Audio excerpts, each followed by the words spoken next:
Okay. Who joined? Yo. Hello. Oh, hi. What's up? I killed my son. How you doing? Pretty good. How you doing? I'm agnostic about that. Okay. Gotcha. Sounds good. Yeah, so I guess I watched the debate that you had with Andrew. Also, I'm loud and clear, yeah? Yeah, I say so. Yeah. You want it louder? Nope. You're perfect. So I watched the debate that you had with Andrew, and I also watched like some of the discussion that you had after. And yeah, I wanted to talk about one or two themes from that, and I mentioned some of them in the text. Mm-hmm. Yeah. So I guess the first one is agnosticism. So I think that you and I have different views about this. It sounded to me, and correct me if you think I'm wrong, like you think that Andrew's guilty of some kind of error if he takes the agnostic position in his discussion with you. I don't think he's. I don't think that he's necessarily committed an error, but I think he's misrepresenting what he's being agnostic about. So I would argue that there is a difference in position between being agnostic about, well, I don't even, actually, here, let's back up 1 second, okay? You can tell me if you agree or disagree with this. If somebody is a theist or an atheist, they're typically, I think they're arguing that there is some like proposition that can be evaluated as true or false with regards to whether or not God exists. Like a theist would say God is real, an atheist would say God is not real, whereas an agnostic is making, I think, an epistemic claim that this knowledge is unknowable. So it would be false, or an agnostic atheist might say something like, just somebody that's just agnostic, to say I'm agnostic about God, you wouldn't say that he is neutral on whether or not God exists, and you wouldn't say that he's saying that there's no proof maybe that God exists, but he really is saying that you can't even have knowledge about that particular thing. Do we agree here with the difference between like agnostic versus like atheist and theist here, or no? It's possible that we do, but listening to you talk, I think that we're actually using the term agnostic differently. Okay.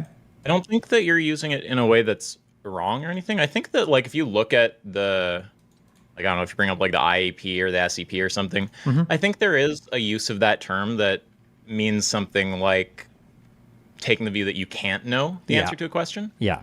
Yeah. So you're using it like that, right? Yeah. Like Gnosticism to me, or agnosticism, is a statement. It's like an epistemic statement. It's not like an evaluation of a claim, right? So if somebody says like, did you have fun yesterday? I would never say, well, I'm agnostic about that. I might be neutral about it because there's evidence in both sides that I've weighed and they kind of evenly weigh against each other, or I haven't weighed any evidence at all. So I'm neutral, but I wouldn't say I'm agnostic about it. Like I can have knowledge about it. So I guess it depends on how you're using the term there. Yeah. So, I mean, I'm happy to discuss it on your term usage, which I'll just call your semantics going forward. Sure. But I think that the way that I was wondering about it was on my term usage. Like when I was thinking the question to myself, does Steve think that there's like Okay, yeah, we problem? can. Yeah, I can blow by my understanding and go to. Can I add one thing? Yeah, go for it. Let me just add one further thing is I have a pretty high confidence that Andrew is also using the term in the way that I'm thinking about it. Yeah, it's definitely possible. Although I would argue that even at that, it was still the way that he's evaluating this and comparing it to other conversations is improper or not good. But I'll get into that, I guess. To be clear, I'm not making any further claim about like whether he was consistent, whether he expressed it well, whether a reasonable person with a reasonable amount of information would interpret him in a particular. I'm not doing any of that. I'm just saying I think what he intends is the same sense as me, just because I've talked to him about it. Yeah, So sure, that's fine. Yeah. I think I know I was using it probably. So I think Andrew, if I give the most charitable reading to the to how other people are using this term and how he's using the term, or God. Can I cut in? Because the important thing, I don't actually care about the Andrew part at all. I just, we can talk about that if you want, but my main thing is just in the way that I'm using the term, which what I mean by it is just that you're not, agnosticism is when you, so it's a doxastic state, it's not belief, it's not disbelief, it's the middle position of not taking a stance one way or the other. Sure, yeah, okay, that's for sure. There's a little hedge there that sorry, I will let you go, but there's like some little hedges here. Like, would we say that a baby is like agnostic about, you know, complicated economic questions or like quantum physics? Well, No, it sounds a little weird. It sort of sounds like the baby has like taken the time to consider these things and like reach the acknowledge. Like it's not really what we mean. So I think that the way I'm thinking about it is when you've considered a position and you've where you've ended up at it is you're not convinced it's true or false. Okay. Now, what you just said there is how I would consider the term neutral. I don't believe that's how it was being used in this other sense, but that's what we'll get to. My issue was that the debate or the prompt was January 6th an insurrection. And my understanding is I'm taking the affirmative and he's taking the negative. We're both making positive claims. I'm saying that it was an insurrection. He's saying it's not. I didn't know that the goal of his debate was to endlessly torture my definition and then try to negate mine without proving his. But regardless, my issue is that it seems to be the case that he's saying that his position is that he was neutral on whether or not January 6th was an insurrection. And if that's true, it's only true through some like transitive property, because the actuality was he was neutral on or agnostic on, or however, whatever we want to use, of the actual definition of insurrection. So if he didn't think that it was an insurrection, or if he did, or if he was neutral on it, that was only as a result of him not having any concrete understanding of like insurrection, or refusing to take a position on that word. And then the issue that I had was him comparing it with, earlier I had a debate with Playing with Fire with Alex about whether or not Israel was committing war crimes. And my position on that. I audit that. What? It was there. Oh, yeah, shit. That's right. You were there. Yeah. Okay. That's right. Yeah, you were. Yeah. And my position on that was that I don't believe that I don't think there's enough evidence to say that they are engaging in war crimes. So I don't have a strong position on this, or rather my strong position is there's not enough evidence to say that they're engaged in war crimes. And like Andrew and a bunch of his ilk were kind of like copy pasting my clip there. And they go, oh, well, why was it okay for Destiny to say he doesn't have a strong position on Israel committing war crimes? However, he's not okay with me saying that I don't have a strong position, or I'm neutral on January 6th. And I would say that the bad comparison there is being made because my argument with Alex was a substantive one on whether or not there was evidence to satisfy the argument that Israel had committed actions that comported with a category of war crimes.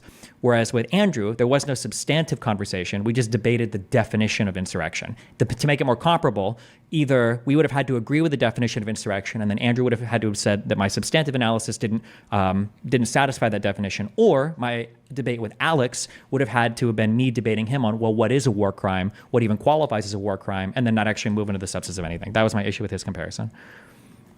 Okay, I have things I could say about that, and I'm not sure I followed all of that, but like broadest strokes, it sounds like you're trying to give an explanation, like a symmetry breaker, why actually, despite him showing this footage that seems to show you taking different positions, like inconsistent positions on when it's okay to be agnostic, actually you can spell out some kind of distinction between those two situations, and that distinction will account for like when you're comfortable with someone being agnostic or not.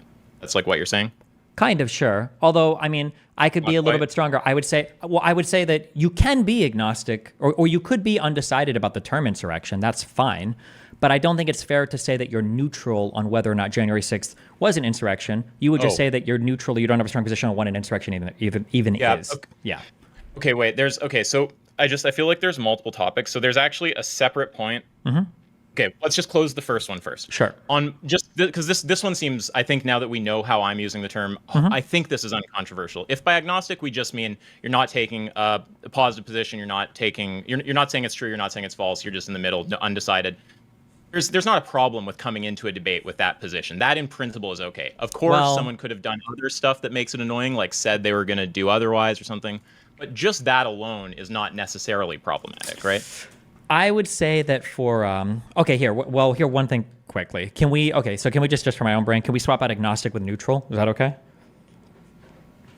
I'm happy to do whatever, but you need to explain how you mean the term. I'm also just going to write down that other point you brought up because otherwise I won't remember it. Sure. What was it? You were talking about? Oh yeah, right. Neutral when you don't understand a term. I have a whole thing about that. Neutral when you don't have a term.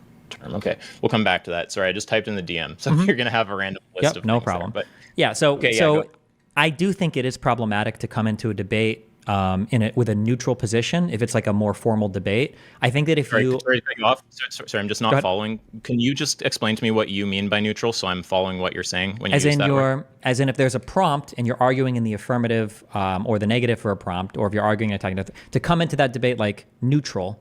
like undecided doesn't really make sense unless it's a very casual conversation. You mean by neutral what I mean by agnostic?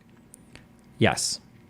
Okay, I'll work. You might have to remind me. Yeah, but fuck, sorry. Okay, because it would be okay, yeah, because it would be okay to come in neutral if by neutral we'd meant you'd considered both sides and this is where you've wound up, versus neutral as in you haven't considered both sides and you're waiting to be convinced. I think the second, that would be inappropriate for like a formal debate, I think.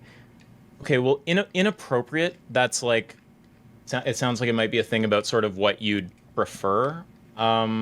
I don't know about that. I don't think there's a problem necessarily with it. Well, I think the You might inappropriateness would be find that. it- Yeah, I think it'd be inappropriate because, like, let's say, for instance, hypothetically, the UN is hosting a debate, and there's a debate on is the invasion in Ukraine good or bad? And somebody, two people join. One guy's like, I think it's good. I think Russia should invade. And the other guy's like, well, I'm not fully convinced. I'm super neutral on it. And then they go do the debate, and then one guy does his opening statement, and the other guy's like, actually, that was a really good argument. I'm fully convinced. And now we're done with the debate. Well, it's like, wait, hold on. That didn't make. Why would you come in undecided on this particular thing and you were swayed that quickly or that easily in a single conversation? Like, that doesn't make sense to me. I don't think you can come to a debate like that necessarily in good faith and just have like a completely undecided position, I think. Well, you could. Well, wait. There's a question about if there's some problem, and there's like a question about if it's bad faith. Is the idea that if there is a problem, it is that they're being bad faith by doing that? It's one is that they're being bad faith, and two is that it's just I don't think that's what the format is for. Typically, I would imagine Okay. for a debate, you're both there to put forth your best arguments to prove, depending upon what the particular challenge is, for that particular debate. You're not going there like totally undecided, just waiting to hear a good argument, and then you would just agree with your opponent or interlocutor, and then you'd be done with it. That just seems like a weird use of that format. I think in a really casual setting, that's fine, but not for like a formal setup debate. I think that's really weird. Well, so first, just the question of bad faith.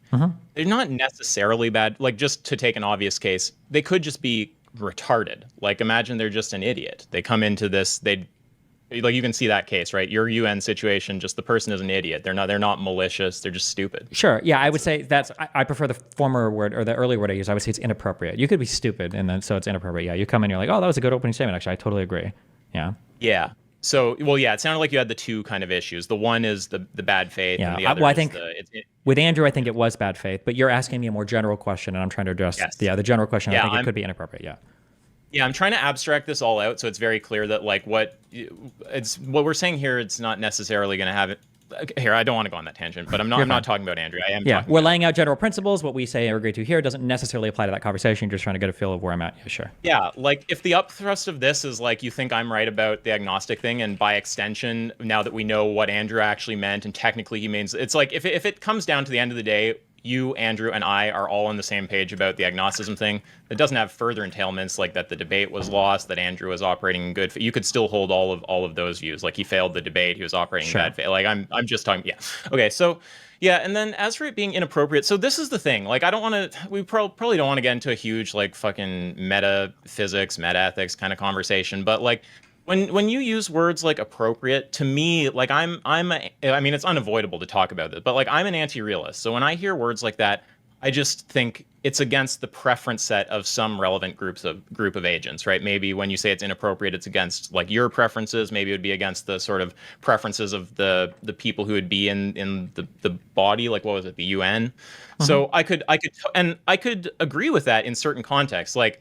I mean, the case that you gave, yeah, I think everyone would find it very weird. It would be against the kind of norms that we have. Because when you here's a debate, and it's framed as pro versus con, and especially if you hear it's in some governmental context, you're kind of expecting two informed people with opinions on each side. So what I'm granting you here is that, yeah, there's cases where it would seem at odds with the norms in a given space, aka would seem inappropriate. So I could grant that, but yeah, I don't, we might disagree here. I'm not sure that the case you had with him was one of those cases.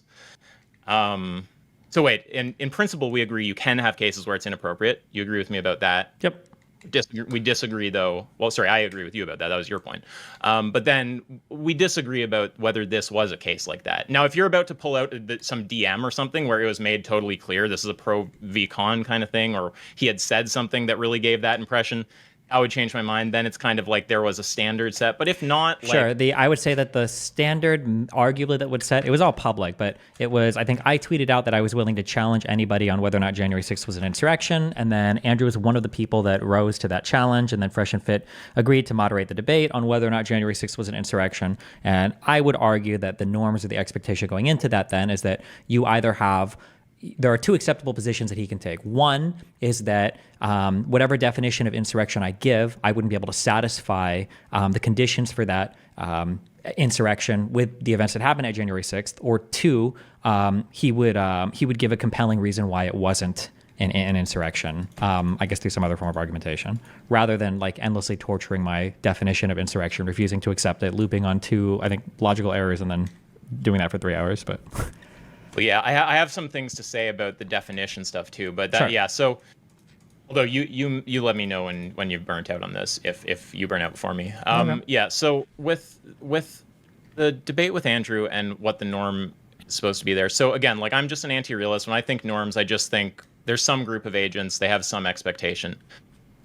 I am not actually convinced that there's like do you have that kind of view that most people have that expectation about a debate like that, or that people who saw like your tweet would necessarily have the expectation that a debate pursuant that or following that would be one where no one can take the agnostic position? Like, I'm not sure. Absolutely, I think so. Yeah, at least if the neutral position, okay. insofar as the neutral position is on the definition of the word and not on the actual substance of the event itself. Yeah, I think. Wait, most, okay, sorry. Yeah. I keep saying that I'm gonna get around to that, but I Okay. feel like that's actually introducing, because you keep pointing out that distinction. It sounds like it's meaningful to you. Like, Yeah. it is to me too. But okay. So let's just think about this case. Say hypothetically that the thing that you get in that same debate with Andrew, and let's just say the thing that he's agnostic about is just the debate proposition. Let's not think about semantics, whether he agrees with how you're using the terms. Just the debate proposition under the semantics you're using, he's agnostic about. Sure. If that were what had happened, would you say that, generally speaking, people, I guess people watching the debate, I don't know, Fresh and Fit, whoever, would you say that there's like you think there's a widely existing expectation out there that he come into that situation not agnostic? Absolutely, I think so. Yeah, or rather, So- or that we wouldn't, or if we could have had that debate, but if he'd made it clear that that was his approach, that he actually thought that the sentence was incomprehensible, that he doesn't think insurrection is like a word that has any value or whatever, then I would have changed my approach, and two, I think the expectations would have been very different for the debate. To compare it to my Alex playing with fire debate, like, imagine if my debate with him wasn't 3 or 4 hours of going over news articles and evidence, but imagine it was just me arguing the idea that the concept of a war crime is absurd and we should never even consider anything a war crime. I think that most people would walk away from that conversation feeling pretty like mind fucked. Like, wait, what the fuck? I thought we were going to argue whether or not Israel is engaged in war crimes, not if a war crime is even like a real thing that can be defined. Well, yeah, I mean, that's getting back into the agnostic. That's getting back into him actually disagreeing with the. So we'll talk. Well, yeah, let's get around to that. But just to close off the first thing, I don't think we agree, but I think we know where our disagreement is, and I think it might be hard to persuade each other because it would probably just come down to like recounting a bunch of like personal experience or bringing up like things that are supposed to represent attitudes of community. Like, it would be a big, boring empirical kind of thing. But Sure. I think what we agree about is that to come in agnostic under my use of the word agnostic, which is like how you use neutral, about the proposition, you're not doing any semantic bullshit where you like aren't understanding terms or something. That is not necessarily an error in any kind of like logical or epistemic sense or anything like this. But we can agree that there are cases where there's an expectation that someone not do that, so it's going to be in violation of a norm. And then where we disagree is just you think that that norm is maybe like widespread in the debate community online or in the relevant communities here. And that's the part where like I'm not convinced, and it would just be a big, long empirical debate. Sure. Yeah, I think so. Yeah.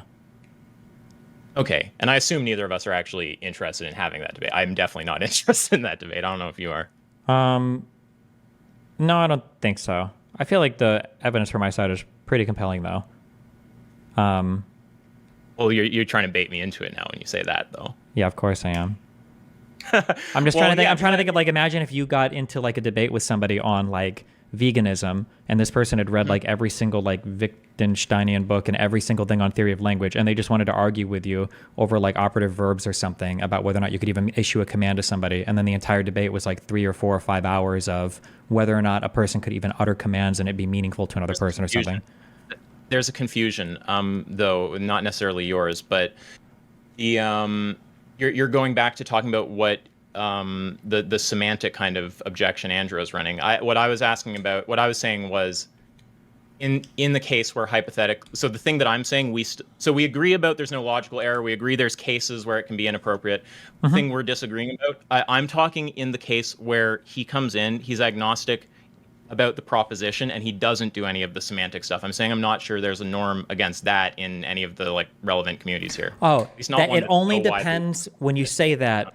It only depends on if he has considered it or not, then I guess, on whether or not it would be appropriate or inappropriate. So like, let's say that he'd come in and his position wasn't that it absolutely wasn't an insurrection. However, he hadn't seen evidence that compelled him to believe that it was an insurrection. But he was willing to say, maybe it would be, but I would need to see like A, B, C, or X, Y, and Z. That would be like a neutral position that I would consider like acceptable, because it's more on the substance of the question rather than the semantic torturing of the word. Yeah. Yeah, I feel like what might have been happening here is that we might have been talking past each other a bit, because I was thinking not with the semantics, you're thinking with him doing the semantic stuff. So yeah, in the case where he's coming in and he's being agnostic about the substantive thing, about the debate proposition, there's no semantic shit going on. In that case, it's not, I mean, maybe for some people there's a norm being violated, but you would agree or not that in that case, it's not really obvious there's like some widespread norm that everyone's going to think he's in violation. No. In that case, if it wasn't the semantic, I don't think there's any norm necessarily being violated. I would consider that to be an acceptable position. Yeah, I think that's totally fine. Yes. Okay, so yeah, we actually agree, and then yeah, so and I'm actually, because that would actually map on accurately to my position with Alex, where I wasn't taking the strong position that Israel hasn't committed any war crimes. My position was neutral. I haven't seen a good evidence for it. I could be convinced of it, and I guess that's what you're going to try to do in this debate. So let's go through it if you want. Yeah, that would have mapped on, I think, to my position in that debate. Yeah, and I think that's fine. I thought your whole angle in that debate was to ask what a war crime meant. No. I'm kidding. Oh, sorry. fuck you. Okay, I didn't know if you just mind fucked me. Yeah. Okay. But yeah, correct. No, yes. Yeah. Okay. Yeah, everything you just said, I agree with. So Okay. yeah, okay. So I think we've like closed that first topic. We like basically agree about that. Do you have anything else to say about that one or no? No. So let me summarize it. We both agree that if you were to go into a debate and your position was like a considered neutral position on something, it's okay to have that if the other person is arguing for a strong affirmative and you just want to attack their affirmative argument. And then if you can defeat that affirmative argument and you've got a considered neutral position on a particular thing, that's a totally acceptable non-norm destroying thing to do, right? That's fine. Yeah.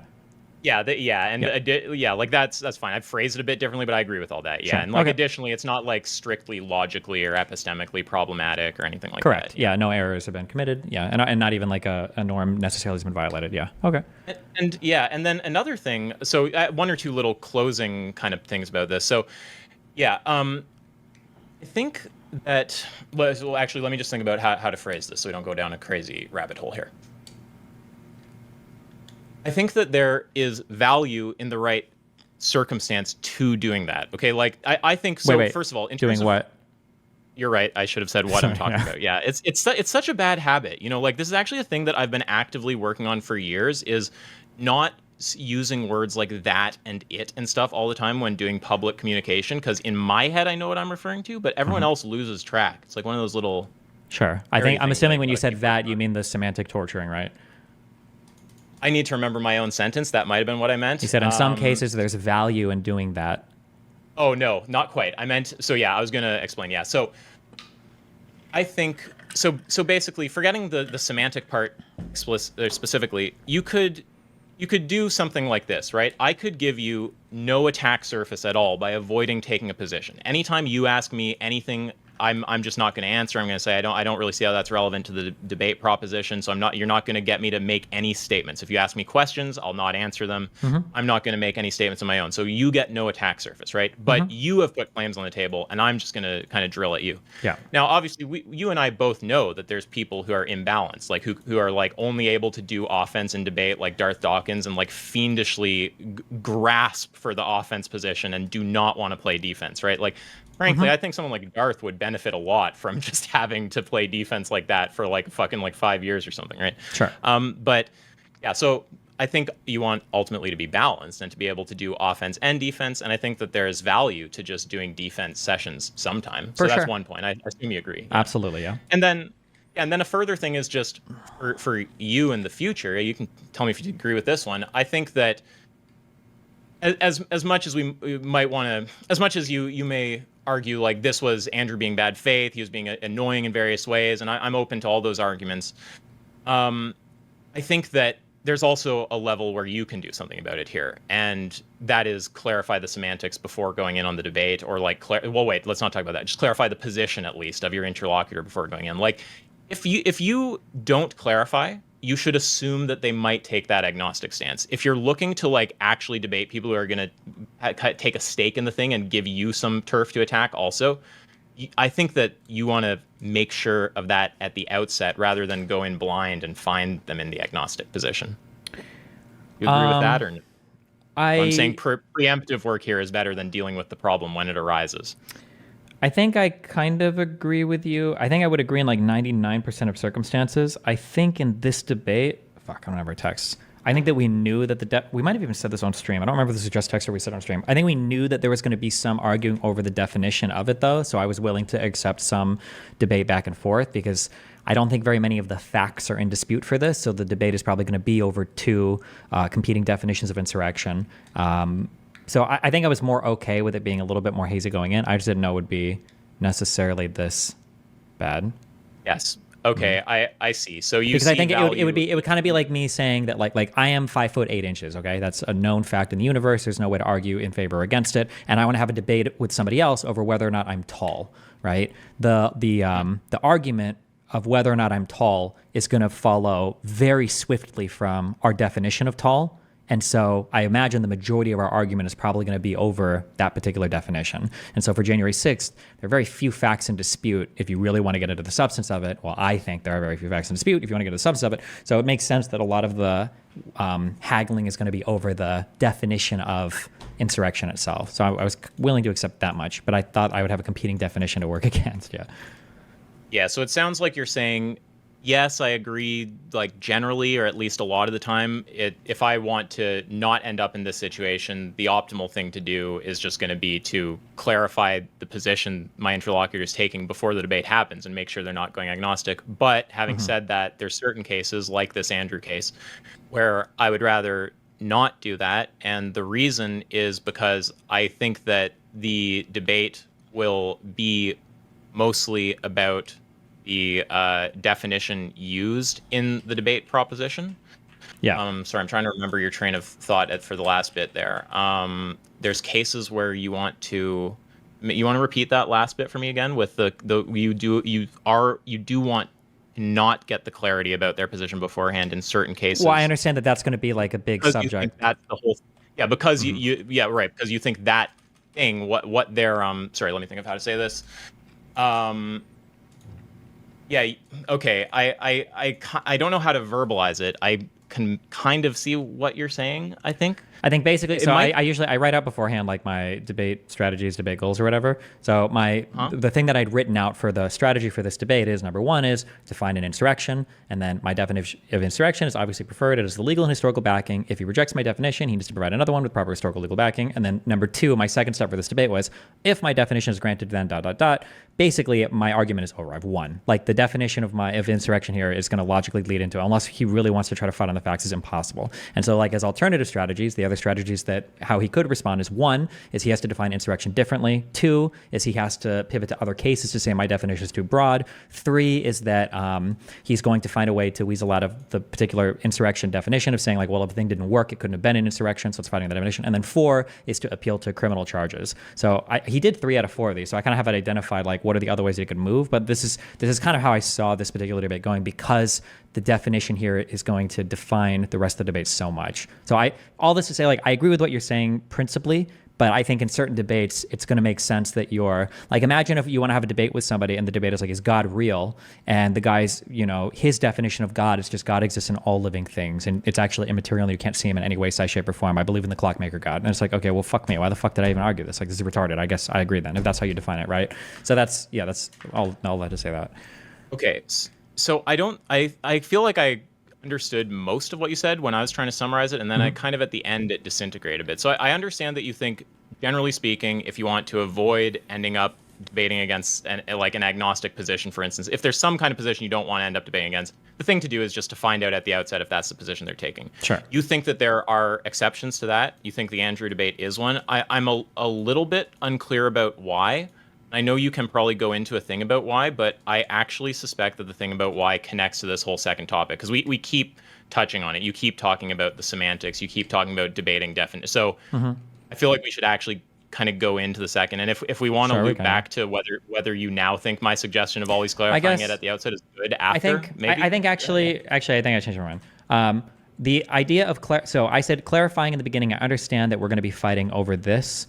So I can understand not having perfect clarity here. However, it probably is still fair to ask for like a competing definition for that level of clarification, because that might change how I approach it. So I might come into the debate knowing that we're going to debate over two definitions of insurrection. So then I ask him before we go in, just curious, what is your definition? And then if he says, well, I'm unwilling or unable to provide one, that would give me a really big indication for the direction of that debate, I think. So maybe even that clarification actually would be useful, yeah.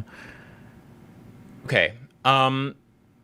Okay, so I think we should go into that second topic about it's basically about this definition. So I think if after doing that, it's you reconsider my suggestion and it seems like something worth doing 100% of the time, then okay. But I think we should move to that. And I do want to say one thing though, because I wrote it down because I knew I'd forget, and I did forget until I just looked. You mentioned the being neutral when you don't know what something means. I just want to touch on this quickly.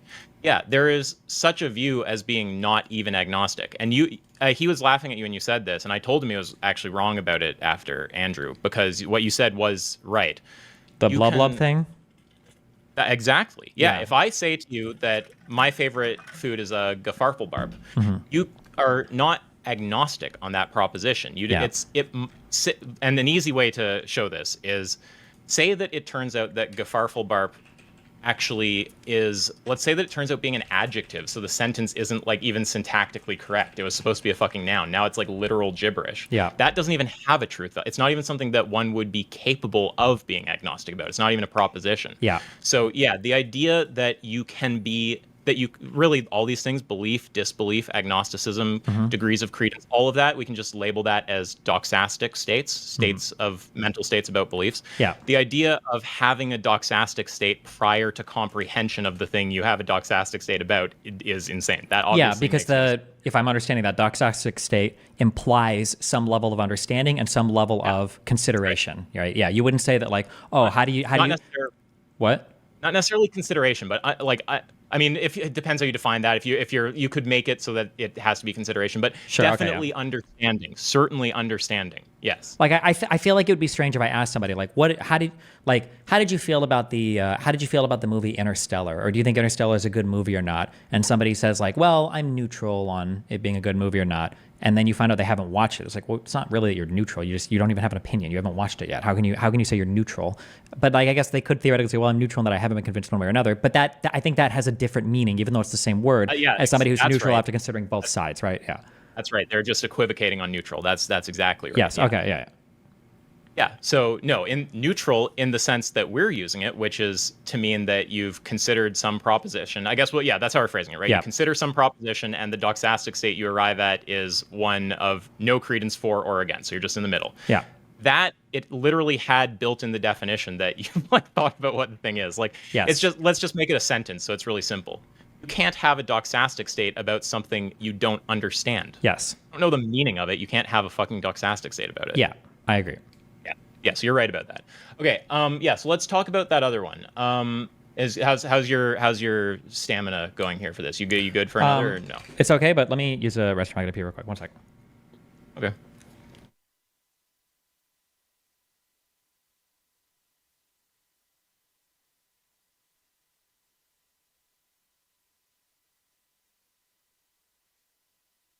I guess there's the whole chat I can probably discover here.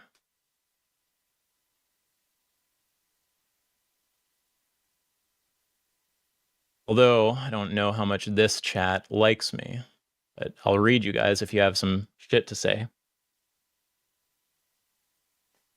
Oh, damn, it's Ask Yourself. Yes, it is. I am here. It is me. I am you. No, I'm not.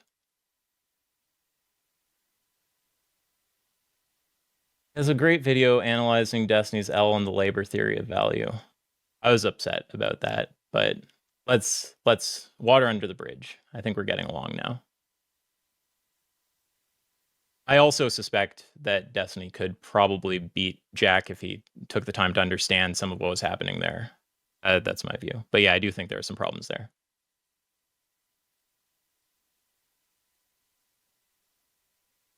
Why do him and Vegan Gains sound alike? I mean, we are friends. We lived in the same city until recently. In fact, I helped him move out just a few weeks ago. And I helped him move in. In fact, I would never really go to his house except for those things. So Okay, I'm back. that was my only time there. We'd always hang elsewhere. Hello. Okay. Yeah. So you want to hit this second topic now? Yeah. Yeah, go for it. Okay. So yeah, I think that there's some ambiguity around the idea of like justifying propositions versus justifying definitions, and you hear things come up like correct definitions. And I think that if we clarify the semantics around these kind of things, that this kind of right now there's like this unprincipled muddling together of debating the proposition, debating quote debating the definition, quote debating if the definition is justified or correct. It's like this big kind of muddle. And I think that if we clarify what exactly those things mean, what is it to justify a proposition, what is it to quote justify a definition, I think suddenly it becomes really clear, and you can disambiguate a lot of the kind of stuff that happened in that sort of that phase of the debate where Andrew is taking agnostic and putting all the pressure on you. I think that you can disambiguate a lot of what happens there, and then very easily determine which things are on or off topic, which are like something you might care about debating or not. So yeah, broadly what I'm saying is we clarify the semantics, and then suddenly I think it'll be a lot easier to deal with that. Sure. Okay, so what do you think that it means to justify a definition? What does it mean Maybe to by justify contrast. a definition? Well, I guess it's going to, I mean, there might be whole different like theories of language or epistemic ideas about what it means, but I guess on a very like casual sense, I don't have a very thoughtful position on this, but the thing that immediately comes to mind is to define a particular thing means to create a word that represents something that is unique in some way to that word. Otherwise, there's no point if it's like a total synonym for something else. So if I'm creating a category of things, it's because this category that I've created or this thing that I'm describing is unique in some important way that makes it necessary to give it like a unique identifier, I guess, basically. I'm not totally sure I follow that. So, and I know you're not saying you have a whole theory here, so I'm not gonna like pressure the fuck out of that. But okay, well, let me ask you another. What do you think it means to justify a proposition as opposed to a definition? To justify a proposition, I think like deductively, it would be I can prompt you with words like deductive, but I'll like. Oh, sorry, you're saying more. Yeah, go ahead. Sure. I think justifying a proposition means that you have laid out some number of facts that, if true, like basic computational, like propositional logic would show that the conclusion is necessary. It necessarily follows. It logically follows. So like an if A then B kind of scenario. So anytime A then B, some type of thing like that. Yeah, so I think we're in similar-ish territory. So we're definitely similar on what it means to justify a proposition. Like to justify a proposition, Well, I mean, if I give my exact theory, it'll get kind of nuanced. But broadly, you're thinking about like making a logical inference. It's like you have some premises, and if these things are true, and the logical structure you set up between them and the thing you're trying to justify is sound or valid, really, then you're going to justify the proposition in question, right? It's Yeah. like to give an argument for it, basically. Sure. Now, obviously, it doesn't always have to be formal, but like that's roughly what you're doing, building some kind of logical inference to support thing in question from some other propositions. Yeah, so that I agree that's like the right kind of way of thinking about epistemic justification. I think about it a bit differently. But that's like I think about it a tiny bit differently, but it's like further details. It's not like taking away anything from what's been said. Yeah, so then if we think about what it means to justify a definition, again, this is kind of where like anti-realism comes up for me because there's people who have a sort of realist or like objectivist kind of view about language. I can't really describe it well because I don't think it makes sense, so I probably inevitably kind of straw man it, but I'm sure you've encountered this. There's people who they speak as if there's like a sort of mind independently correct way to define a term, and we're trying to like converge on what that is, right? That's like a kind of realist, like ontologically robust way of thinking about this. I don't think in like all of that to me just feels like total gibberish. Like when I think about what it would mean to justify a definition, I'm a simpleton. I'm like, okay, does justify mean, show that we have an interest in using it? Yeah, that's essentially what make- I think I was saying before. Like, is Yeah. there some value? Yeah. And it feels like the interest in using it comes from identifying it against something else, right? Like if I create two terms and they both explain the exact same thing, then one of these terms seems like it would be arbitrary. I wouldn't need it. I could toss it and then just use the first. So if I create some word to describe something, that word has a value or some kind of utility in describing a thing, most likely either a novel thing or a thing differently than it would otherwise be described, essentially. So in the case of like riot and insurrection, if riot and insurrection, because I think that this is how Andrew was essentially trying to argue against my distinction, is that there is no distinction. Your definition of insurrection or riot would perfectly overlap. Therefore, we can destroy the term insurrection because it's meaningless. Whereas I'm trying to say it should exist because there's some utility in defining a riot separately from an insurrection if one rises to such for either legal purposes, other purposes of analysis, or whatever. Yeah.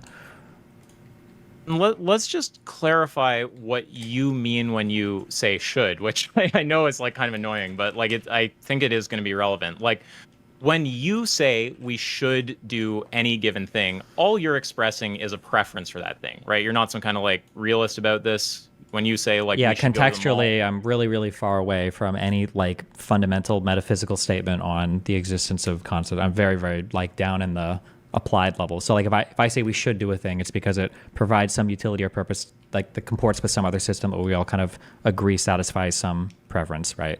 So we should label like corn differently from tomatoes because people like to identify corn differently from tomatoes because it gives a whole bunch of utility to do so. Yeah.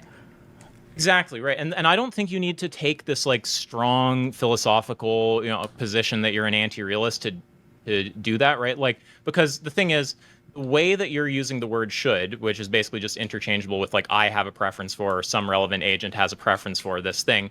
That's not something that realists don't understand, right? They understand what that language means. They have a different usage for the word should, and they have a bunch of robust metaphysical stuff.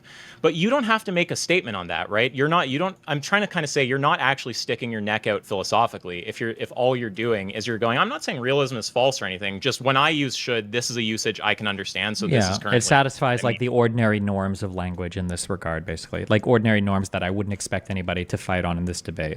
Yeah. Well, but at a more general level, to say something should be done is just to say that it is a preference of some relevant agent or group of agents. Like if I say you should get a cookie, it's like I want you to get a cookie or something. If you say like we shouldn't prey on the poor or something, you're expressing a preference. You're saying I'd rather we not do that. Sure. Okay, all right. Well, we can go for that with that for now. Do you have some hesitance towards that or something? No. It sounded a little. Oh, okay. Yeah, okay, so back to the definition thing. So we should use a definition in a particular way. So if justifying a definition means showing that we should use it in a particular way, and when you use should, you're using it in an anti-realist sense, right? Then that actually seems like it's all going to come down to a kind of empirical thing. It seems like if they say to you, like say that your opponent says to you, we should use a word in such and such a way, right? It sounds like if we think about what that means, given your semantics about should, it's like they're saying that you have a preference for it, right? And that's actually on them to show. That's like an empirical claim about your preferences. Or if you claim that we should use a word in such and such a way, you might say like my should is with respect to this group of agents, or like if you have these concerns, this is why you do that. But the broad point I'm kind of trying to get across is for you justifying why we should use a term in a particular way comes down to showing that using it in that particular way aligns with the preferences of some relevant group of agents. Yeah. Although I don't believe me and Andrew have any disagreements here, but yeah. Yeah, well, I'm not 100% sure about that. I think he might be more willing to accept some of the realist stuff, but I might be wrong about that. Okay, so yeah. Now, I guess now I want to say let's like think about the debate proposition, because now we have like kind of all these things in place, right? We're like, okay, we understand what we mean by justifying a definition. We have like a whole kind of semantic worked out for that now. We can think about that. We know what we mean by justifying propositions. So now let's like go to the debate proposition and see if suddenly everything can be like really easily categorized. And maybe you'll tell me you could have done this all just as easily before, but for me, this adds a lot of clarity. So debate proposition is what? January 6th was an insurrection? Mm-hmm. Yeah, right.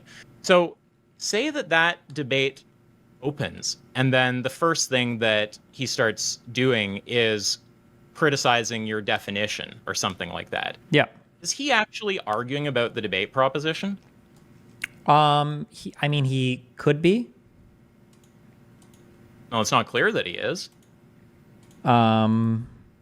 He's not giving an argument that shows that the proposition is false. He's not. Yeah, I mean it's not clear yet, but like the expectation would be that your definition sucks because of these reasons, because we would expect that if either of us could define a term, then obviously we could justify our definition for the thing. I guess we would expect it in this case. So I would imagine that it's arguing against my term, understanding that I'm arguing to use this particular term because of whatever preferences that I'm asserting that are, ordinary, normal, in law and history, whatever. And then after attacking my definition, he would give his definition to say mine is superior to yours in these particular ways, and this is why mine is better. And was January 6th an insurrection? And so far as how I define it, the answer is obviously no.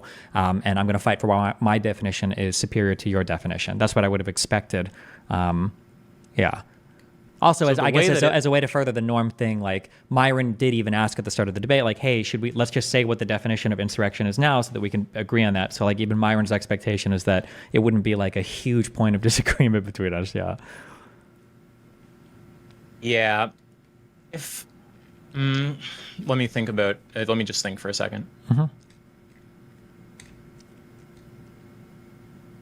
It seems to me like when he starts criticizing, like that discussion you were just talking about, which definition is superior, which again is going to just come down to something about which definition satisfies the norms of the relevant group, whatever. That sounds to me like a distinctly separate it doesn't just sound to me, it is. It's a distinctly separate proposition than the debate proposition, right? It's like you're starting a debate and the very first step of the debate is let's change the proposition. I disagree. I think that it's more in line with the proposition than I have no definition for insurrection, because the debate that we ended up having made it seem like Andrew had an undefinable position, in that because he said explicitly that he was unwilling or unable to provide a definition of insurrection. So then how could he parse the prompt? How can you even have a position there? And then if he's endlessly torturing my definition, regardless of the issues that mine has, maybe it's entirely imperfect or very flawed, it seems like I could still use it and still technically, if we're just talking about like a debate win, like if I really wanted to just win the debate, I think I could have just said to Andrew, oh, you keep saying that mine is like a riot. Well, actually, I'm using insurrection as a synonym for a riot, and I think that January 6th was an insurrection. And then I think I automatically win the debate at that point. I don't think he can win at that point, other than to start making empirical like claims like, oh, what about this? Would this be an insurrection? And I was like, yeah, all of those, every riot is an insurrection. And then that's it. But that obviously that would be like Okay. kind of a ridiculous. Like nobody would be coming, and that would I don't think that'd be satisfying for anybody. And that doesn't even map on Andrew's real positions. But yeah, Well, the way I'm thinking about it is these are two different propositions. Was January 6th an insurrection? Is X the appropriate definition of insurrection? I mean, one is going to be like a subcategory of the other. I think. Like I would expect there to be some haggling over terms when I would expect there to be some haggling over terms like to establish any debate. I think that's probably fair. Yeah, what I'm kind oh, Like sorry. I'm trying to think of like if I was to have a debate with somebody like is abortion moral? Like I don't think it would be the worst thing in the world if we came in with two different definitions of abortion and then we settled on something at the beginning of the debate, right? Where maybe their definition is like abortion includes all instances of terminating a pregnancy. And I would say, okay, well, for the purpose of my debate for whether or not this is moral, I'm going to say purposes where the abortion is terminated just for like for preferential reasons, not how we're using the term preference, but like the life of the mother isn't at risk, right? She's just doing it for convenience, for convenient reasons. And so we might like agree on like, okay, well, we'll use this definition of abortion going forward. And then after we haggle that a bit, then we would move on to like the substance of the conversation. Like, I think that would be fair. And I don't think that would be like a totally different debate proposition to have an agreement on what a particular thing means if that conversation happens at the front of the debate. I think it's okay. I think there's various connections between them, but I think those are two different propositions, though. While that's true, I would argue just because of how complicated language and concepts are, probably every single debate prompt probably necessarily like entails like a multitude of propositions that are kind of like built into it, right? So I mean, like they might like I don't know if I would say they're two different propositions. I would say that like maybe one is subsumed by the other, or that one is that there are other things that are going to be like argued along the way. Well, we could say hypothetically it turns out one is entailed by the other or something. That is fine, but that would still be different. Like if you were going to like represent them formally, you wouldn't like represent them both with the same character, for instance. What do you mean with the same? They character? mean different. I mean like a logic symbol. Like they mean different things, right? It means a different. Like these are not the same, right? It means a different. I agree with you. There's connections between them, but there's a different meaning if I say X is the best definition for this term versus the proposition January 6th wasn't an X, right? Like I guess I don't get you here. Those do seem distinct to me. I agree there's connections between them, but those Sure. are definitely different. So I'm Yeah. gonna okay, all right, get ready. Okay, I don't do prop logic Okay. at all. Okay, all right. So let's say that we're having a debate. If A, then B. Okay, was January 6th an insurrection? Right. Wait, sorry. You confused me right there. You said if A then B, and then you said is January 6th an insurrection? Are you drawing this somewhere? Yeah, I'm just writing it in DMST, right? Oh, sorry. I see. Yeah. Okay. Yeah. I got you. So let's say Right, that we're okay. having let's say that we're having a debate where it's like if A, then B. I feel like another debate that could be had is like I don't know how you would write this, but maybe maybe like a debate is like if X, Y, Z, then A or something, right? So then the debate actually becomes over like X, Y, Z, right? And if you can prove X, Y, Z, like if X, Y, Z, then A, then B, is that like a totally separate proposition or? Yeah, it's a separate proposition, but I think there's also a slight confusion there. It sounds like you're talking about a case where you have some proposition and then you have some argument for it and then some further argument for the premises of that argument or something, right? And you're saying that it can all be connected in one big inferential tree, like those premises way down in the tree. Here, you want it? Here, I'll draw this. Do we have, here, 1 second. I'll send you an Excalibur. You can probably, if you want to share it, then people can see. That might be better. It's really hard to do because of my separate computers, but. Doesn't matter. It's fine. Yeah. Okay. Are you able to join that? Yeah. Okay. Yeah. So I mean, this is sort of the way I think about it. Like, Wait. you can see where If I'm this drawing link is here. public, will it fuck everything up? The room one. I think if they see the exact room, they can join. Okay, yeah, it is. Okay, don't worry, that's fine. I'm just looking at my computer. Fuck them. It shouldn't all be visible in the URL bar though. You could like Just make sure not to click. Worst case, I guess they come in and start drawing dicks or something. No, but- you're fine. Just go. Show me what you want. Fuck. I'm moving shit on accident. Go ahead. Okay. No, it's all good. Okay, so yeah, let's erase some of these. I don't know if I put them there or you. Okay, so yeah, say that we have like some initial proposition up here, and this is like, P or whatever. It's just Wait, some where proposition. are you at right now? I have no idea. Oh, can you I'm see where scrolling I'm down. drawing? Yep. Okay. Go. Yeah. Okay. You can use the tools too if you want to highlight. There's a little thing. Yeah. So you have some initial proposition P, or maybe it's J. Maybe you're arguing about January 6th, and then you might have like supporting arguments for this, right? I understand that you could have some more propositions down here. Maybe that's premise 1. That's premise 2, and these things together they add up to justify this proposition up here. So maybe this is P, or here, yeah, let's do it like this. That's Q, and then down here you got like P implies Q. Okay. Just and then kidding. I over- can't see anything you're drawing. I don't know why. You can't? No. I see like there's like a tree thing with 3, or like a rake, the bottom of a rake. I don't know how you describe it. Wait, you don't see this right here where I'm circling with the red thing? No. Really? What if you zoom out far? You can't see that? Because I see you in here. It says that you're in this. Here. This is what I see. This thing. What the fuck? Is it it's like it's stuck in an older Excalidraw session, which is kind of weird. It might be. Okay. Never mind. Here. Fuck this. Just explain it. Go ahead. I don't think we need a whole drawing for it. Go ahead. I think it would be easier, but okay. Well, anyway, I'm just pointing out that it's a little easier when you can draw, but like let's just try. Well, I want to try one more time. I'm sorry. Let's just try one more, and then if it doesn't work, it doesn't work. Okay. If you join this right here, are you able to see my little red thing zipping around? No.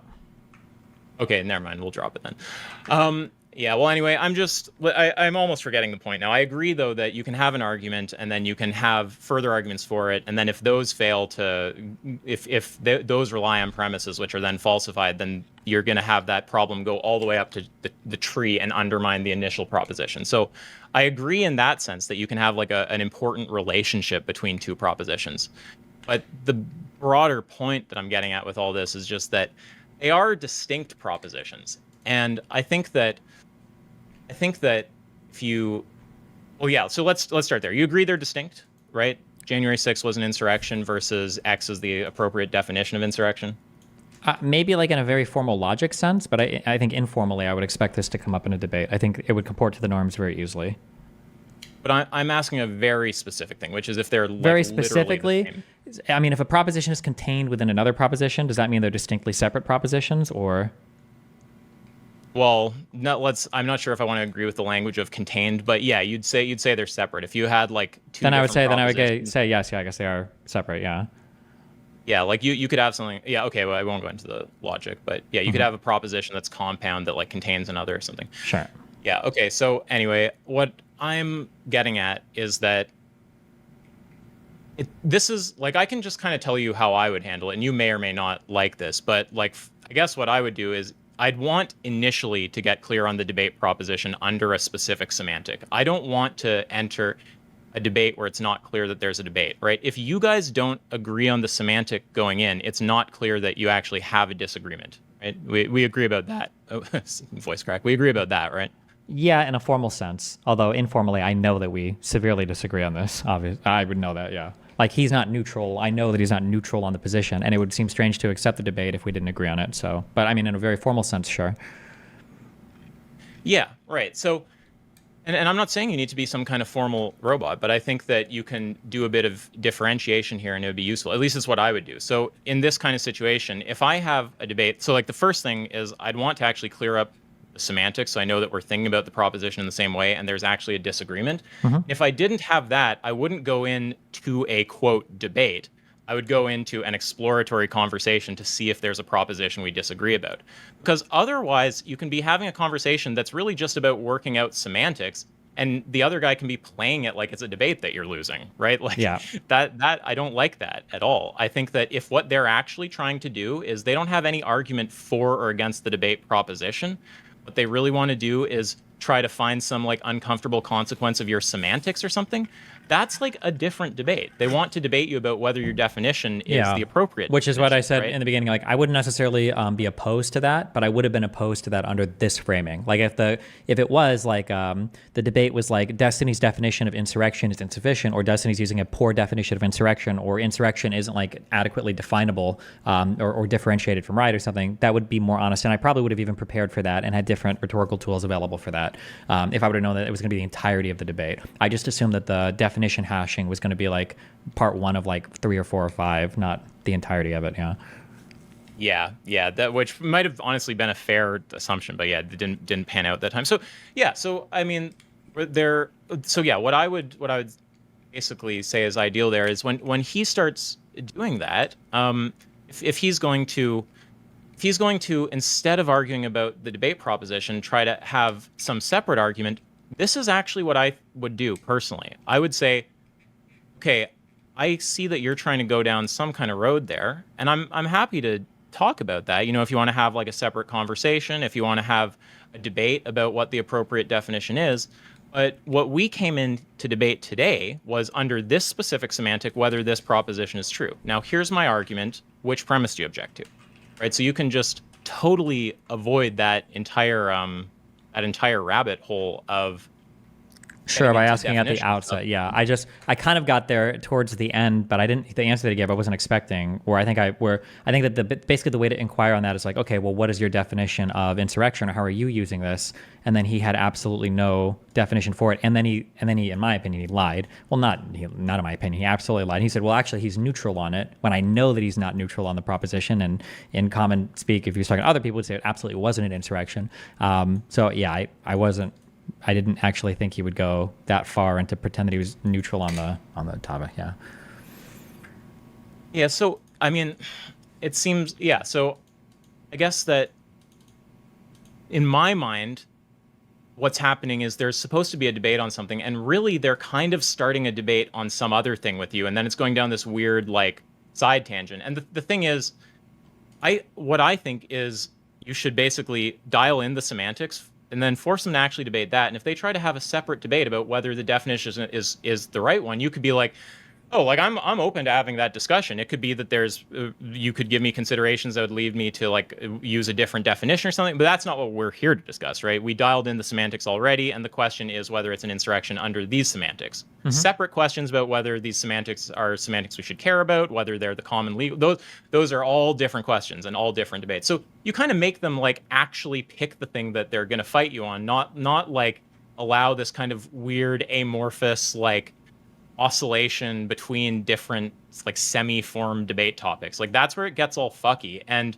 a lot of people, I'm not accusing Andrew specifically, but then actually I was going to name people who I do think do this, but I won't. A lot of people love to live in the ambiguity, right? If they can just successfully muddy the waters so the debate doesn't have a vibe of like you clearly like drilling them into a corner on something, they'll be happy with that. I hung with Destiny for like 2 hours. He didn't really get me on anything, right? So I don't know. It's like, unless you want people doing that kind of stuff to you, I just feel like the best thing to do, semantics at the outset. And if they try to initiate a debate on a separate thing, just say, I'm willing to. You don't have to you look like you're hiding from it or unwilling or anything. Just make it clear that they're trying to change the subject. You're here for a specific thing, and that's what we're going to address. If you want to talk about the other stuff, set that up with me, and we'll do it after. Sure. Yeah.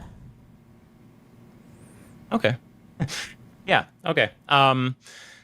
Yeah, and then I guess just the further one last thing, just looping back a little, is then, and if in fact then you do set up one of those debates, well, now you have a really clear semantic for it, right? Like say that he does in fact, okay, fine, well here, we'll close this one off, we'll see what follows under this definition right now. We got to have a separate debate about like whether it's the correct semantic or something. Well, now you have a reasonably clear idea of what you mean by the correct semantic. You're looking for it to be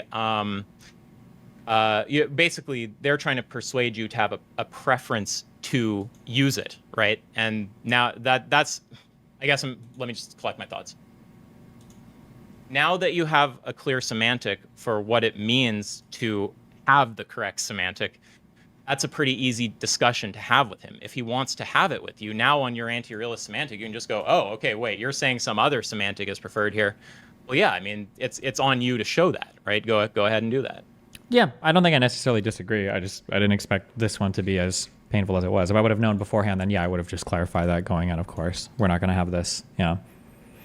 Yeah, because I think everybody knows the position he had going in, and even the entirety of his debate strategy didn't actually comport with his like what it ended up being, because you could tell if you watched the beginning of the debate that he was hoping that I would either try to differentiate myself by maintaining both positions like that I have currently with things I'd said in like 2021 and try to explain why these things weren't incoherent, without considering that I might just say like, oh, I don't have the same positions that I did in 2021, so he completely abandoned that whole yeah, it was pretty obvious. Yeah. And then also because he even asked me like, oh, well, let's do 5 minutes each for, or no, Myron offered, let's do 5 minutes each for like internal critique or something.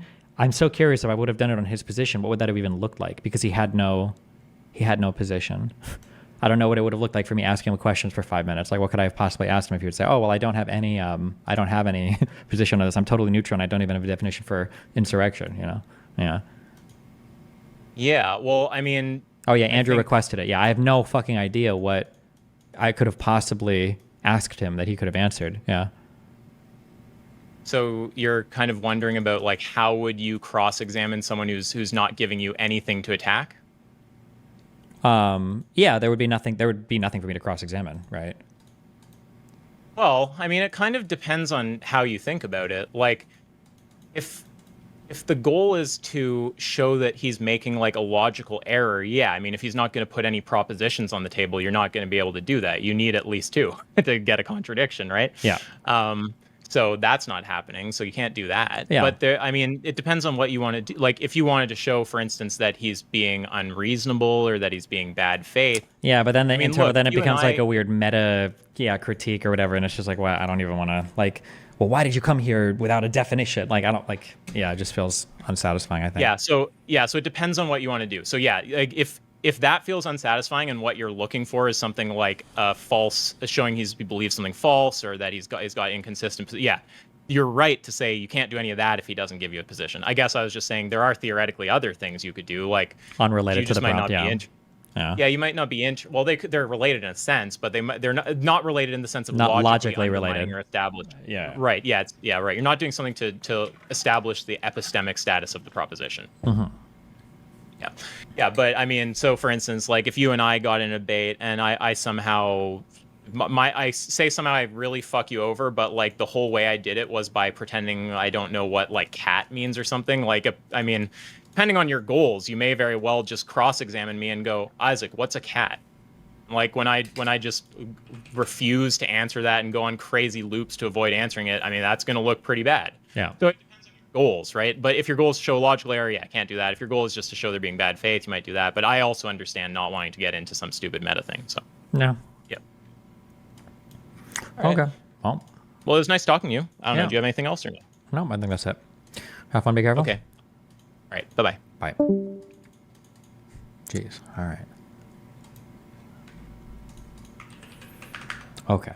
I'm done with the AG part of this. What is this? No way they on us. Nah. Cop they pulls not. gun on him. Yes, they are. Fuck no. Let me try to sit down. Why you got his gun out? No. Nah, get the cam on this. Nah, put the camera on Get that. the cam on this, bro. Why you got... Out of the car. Why the gun out? Let me see. Let me have my Why phone. you got this gun out? Why you got that gun out? It's gonna be a couple cars. Damn, what led into this? I feel like you fucked up hard. If there's a cop parked in front of you with his lights on, were they running from the, or were they driving away for a while, or what was?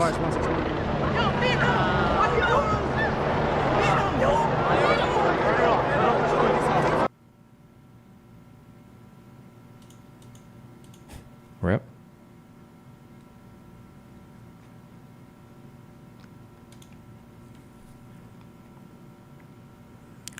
Does this Twitch mobile app look at the quality? What are they? They're probably streaming at 1080p, probably 6K bandwidth. Get the cam on this, bro. Why you got... Yeah, they're using a real camera, probably not a cell phone, would be my guess. It's gonna be a couple cars.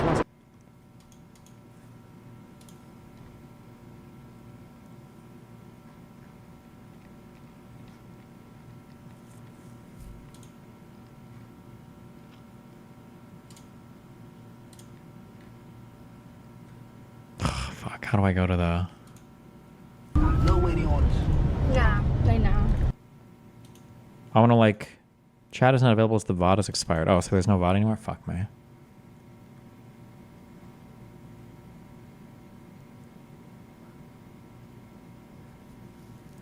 The purple car is suspicious? No, something must have been happening up to this point. No waiting orders. If Yeah, right now. Yes, they are.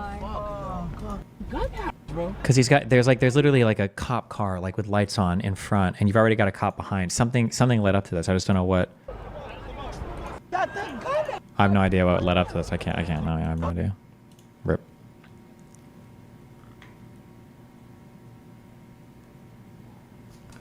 One of them had warrants. I mean, maybe, or they got a call, somebody swatted them, or they saw something, or they, who knows? Like, there's anything could happen. Who knows?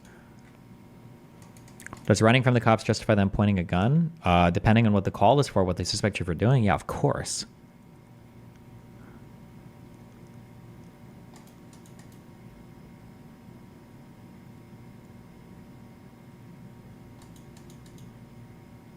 But it depends on, it depends on why.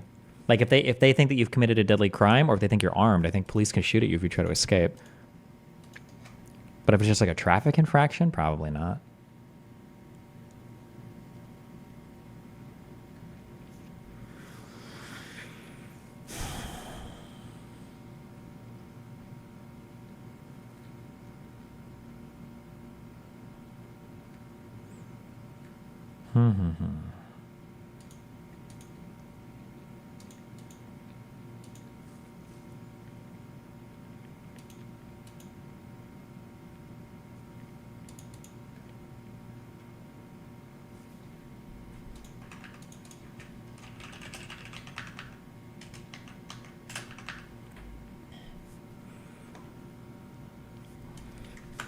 Okay, I'm trying to think of the only thing left is the J6 day.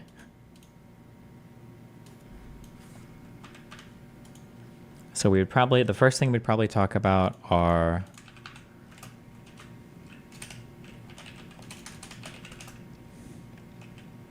the January 6th rally.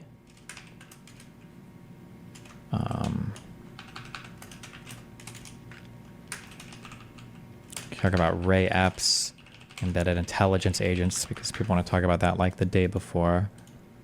And then at the day of, you've got the speech, you've got the riot, and then you've got Trump's behavior during the insurrection, and then you've got statements by rioters during interrogation afterwards.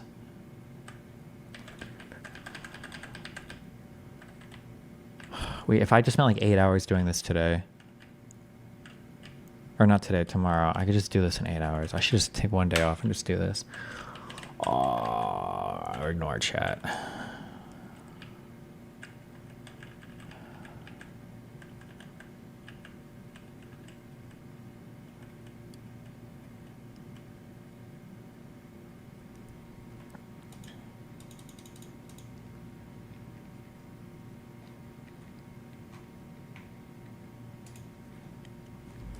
Here's a big timeline. I don't know if I need this or care about this. I'll throw it in here, fuck it.